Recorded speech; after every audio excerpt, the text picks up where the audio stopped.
নমস্কাৰ। আজি 5 ছেপ্টেম্বৰ আৰু আজি 5 ছেপ্টেম্বৰত সৰ্বপল্লী ৰাধাকৃষ্ণনৰ জন্মদিন। সেয়ে সমগ্ৰ ভাৰতবৰ্ষতে তেখেতৰ জন্মদিনটো তেখেতক স্মৰণ কৰি শিক্ষক দিৱস হিচাপে পালন কৰা হয়। আজি শিক্ষক দিৱসৰ এই মধুৰ ক্ষণত শ্ৰদ্ধাৰ শিক্ষাগুৰুসকলৰ চৰণত শ্ৰদ্ধাৰে প্ৰণিপাত জনাইছোঁ আৰু আপোনালোকৰ সুস্বাস্থ্য আৰু দীৰ্ঘায়ু কামনা কৰিছোঁ। আৰু আপোনালোকে জ্ঞানৰ বীজ যুগে যুগে বিলাই যাওক আৰু সেই বীজৰ পৰা সমাজত শান্তি, সম্প্ৰীতি, অহিংসা, একতা আদি আমাৰ দেশ উদ্ভাসিত হওক আৰু সমৃদ্ধিশালী হওক। আৰু শিক্ষক দিৱস হৈছে ছাত্ৰ জীৱনৰ এটা গুৰুত্বপূৰ্ণ দিন। 1962 চনৰ পৰাই ৰাধাকৃষ্ণনৰ জন্মদিনৰ দিনা শিক্ষক দিৱস হিচাপে পালন কৰি অহা হৈছে। আৰু ডক্টৰ সৰ্বপল্লী ৰাধাকৃষ্ণন আছিল ভাৰতৰ প্ৰাক্তন ৰাষ্ট্ৰপতি, শিক্ষাবিদ আৰু দাৰ্শনিক। তেখেতৰ জন্ম হৈছিল 1888 চনৰ 5 ছেপ্টেম্বৰ তাৰিখে মাদ্ৰাজৰ তিৰুতানী নামৰ ঠাইত। আৰু তেওঁৰ পিতৃৰ নাম আছিল বীৰাস্বামী আৰু মাতৃৰ নাম আছিল সীতাম্মা।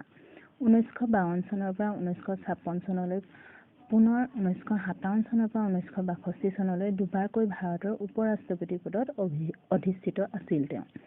আৰু 1962 চনত তেওঁ ভাৰতৰ ৰাষ্ট্ৰপতি হিচাপে নিৰ্বাচিত হয়। সেই সময়তে তেওঁক দাৰ্শনিক হিচাপে বিশ্বই আখ্যা দিছিল। 1958 চনত ভাৰতৰ সৰ্বোচ্চ অসামৰিক সন্মান ভাৰত ৰত্ন তেওঁ লাভ কৰিছিল।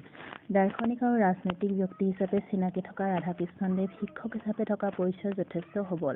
তেওঁ মাদ্ৰাজ প্ৰেচিডেন্সি কলেজ, অন্ধ্ৰ বিশ্ববিদ্যালয়, অক্সফৰ্ড বিশ্ববিদ্যালয় আৰু কাশী হিন্দু বিশ্ববিদ্যালয়, দিল্লী বিশ্ববিদ্যালয়ত শিক্ষকতা কৰিছিল। তেওঁ জীৱনত শিক্ষকতা বৃত্তিটোকহে অগ্ৰাধিকাৰ দিছিল আৰু সেয়ে তেওঁৰ জন্মদিনটোক শিক্ষক দিৱস হিচাপে পালন কৰি তেওঁৰ প্ৰতি শ্ৰদ্ধা আৰু সন্মান জনোৱাৰ লগতে শিক্ষকসকলৰ প্ৰতি সন্মান জনোৱা হয়।